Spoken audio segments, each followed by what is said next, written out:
আসসালামু আলাইকুম সবাইকে, আশা করছি ভালো আছেন। আজকে আপনাদের সাথে শেয়ার করব একটা স্টিম কেকের ইজি রেসিপি। এটা বানানোর জন্য খুব বেশি কিছু লাগবে না, অল্প কিছু দিয়েই বানিয়ে ফেলতে পারবেন। তো এর জন্য প্রথমেই লাগবে দুধ, মানে গরম করে রাখা দুধ। এরপরে এর মধ্যে দিতে হবে পরিমাণ মতো বলতে অল্প একটু ইস্ট, তারপরে 2টা ডিম,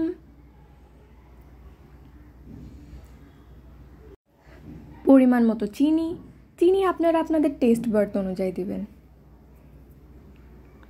কারণ সবাই তো আর খুব বেশি চিনি পছন্দ করে না। এরপর এগুলোকে ভালো করে মিক্স করে নিতে হবে।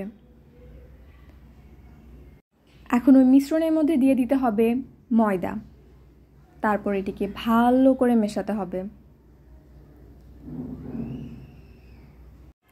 চামচ দিয়ে এটা মেশানো একটু অনেক সময়ের হয়ে যায়, তো এই জন্য এটাকে হ্যান্ড বিটার দিয়ে মেশালে বেশি ভালো হয়।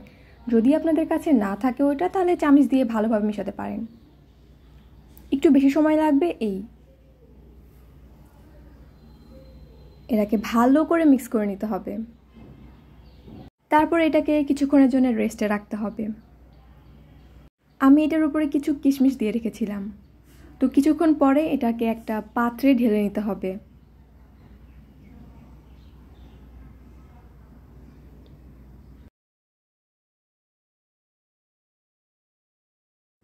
ভালোভাবে ঢেলে নেওয়ার পরে এটাকে স্টিম করতে দিতে হবে। খুব বেশি সময় না, 20 থেকে 25 মিনিটের জন্য স্টিম করলেই যথেষ্ট।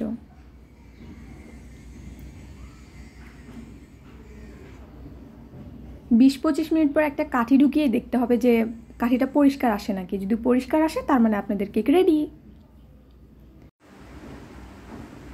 কেকটা দেখতেও অনেক সুন্দর হয়েছে আর খেতেও অনেক মজা হয়েছে। আজকের জন্য এই পর্যন্তই, ভালো থাকবেন, আল্লাহ হাফেজ।